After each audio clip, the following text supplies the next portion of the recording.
Салам достар, мен аз метро Бутырскайда Яндекс Ерам главный офисinin алдында тұрам. Бұл метродан шыққан жер, если келіп жаңы жұмысқа кирем деп қалсаңыздар, шындай ориентир алып келсе тұрады. Центрден келгенде метроның алды жағынан шығасыздар.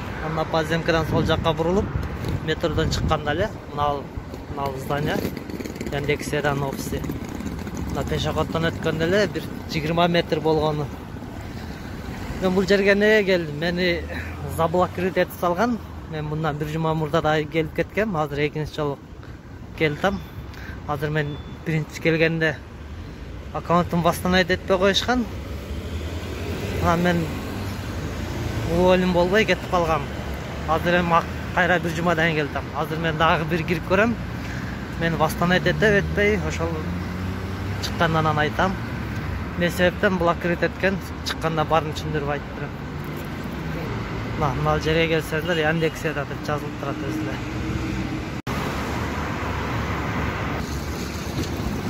Достар, Яндекс'да мен Астана етіп шықтым. Мен блокировать еткен себебі фейк приложениені қолданышымын.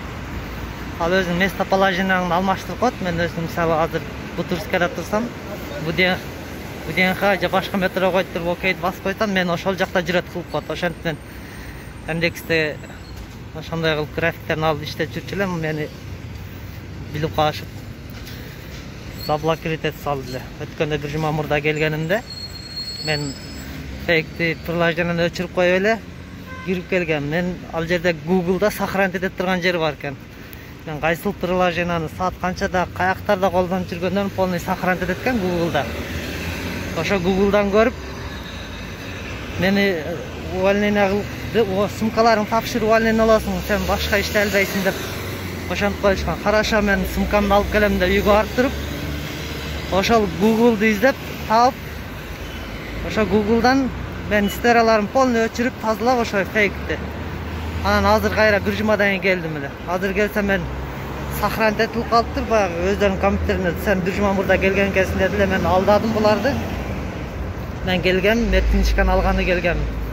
Формасына таштаганы келген эмесин дедим. Анан мен Google'ды дагы издеп атып көрүп калыштым. Мен баягыны көргөн жок. YouTube'дан ошонун фейкти приложениени кантип устанавливать эткен видеолорум дагы бар экен. Ошолорду көрүп калыштым. Анан кийин ишине бир аз талаштым мен булардан. Мен видеону көргөнүмө да запрет этесиңер. Ана мына деп кичине талаштым эле, анан кайра бастан айтып беришти. Макул, сен азыр биринчи жолу сага эскертип атат, экинчи жолу кармалсаң, эми черный списокко киресиң, иштей албайсың депчи.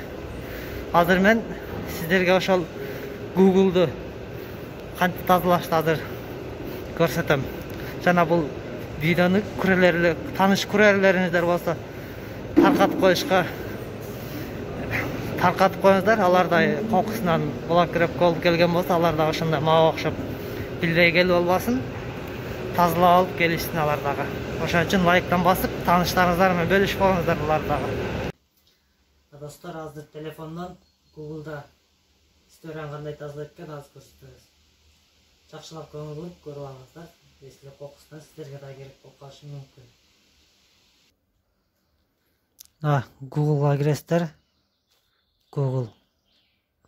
Google'дан да А деген же болсо өзүңүздөрдүн аккаунтуңуздан да бурчта турат, ошону басып туруп управление аккаунтун дегенди басасыздар.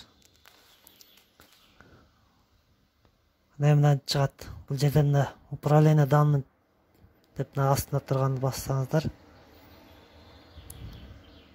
Дерде мои действия деген бар. Шуну басасыздар. Анан мына видео кыла берсеңиздер, мына 20 действия бар экен, дерде бүгүнкү мына сегодня деп турат. Мына Авито колдонгон, Play Market, YouTube көргөн ушулар бүт чыгат экен ошол жерден. Дерде дагы 6 действия дейт. Мына болбосо кече мен нелерди колдонгом, дерде барды көрүнөт экен. Мына метро карта, Яндекс, Google рекламалар, Instagram, сүрөткө Instagram ушундай болуп, берки фейк табы ушунун арасынан чыгып калат экен. Ушуну мисалы мына азыр мына инстаграмда турбайбы, ушул фейк деп коелу. Мына 3 точканы бассаңыздар удалить болот. Мына удалить кылып туруп, дагы жылдырып, кийинки күнгө жылдырып, мына бассап тартат. Андай кете бересиздер тазалап 8-июнь. 8-июнда да 3 бар экен. Мына мисалы үчүн мында да турат Google реклама деп, ошон фейк болушу мүмкүн. Мисалы фейк деп коелу. Мынтип удалить этип, ошентип тазалап анан барсаңыздар, эч кандай кыйынчылыгы жок. Беймарал восстановить этип кайра кайтасыздар. Если фейк менен заблокировать этип турган болсо, алдын ала бир күн мурда телефонуңуздарды ушундай тазалап алып туруп анан барыңыздар.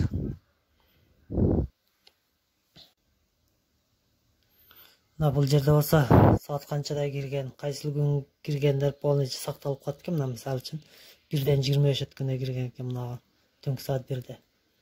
Мына показ 15-те истедип турат, буну көрсөңүздөр, мына 3-18 өткөндө, ушундай 3-5 өткөндө, 2-ден 49 өткөндө, ушинтип баарын көрсөтүп коет экен. Ошон үчүн ар бир секундтан бери карап тазалап алганыңыздар туура болот.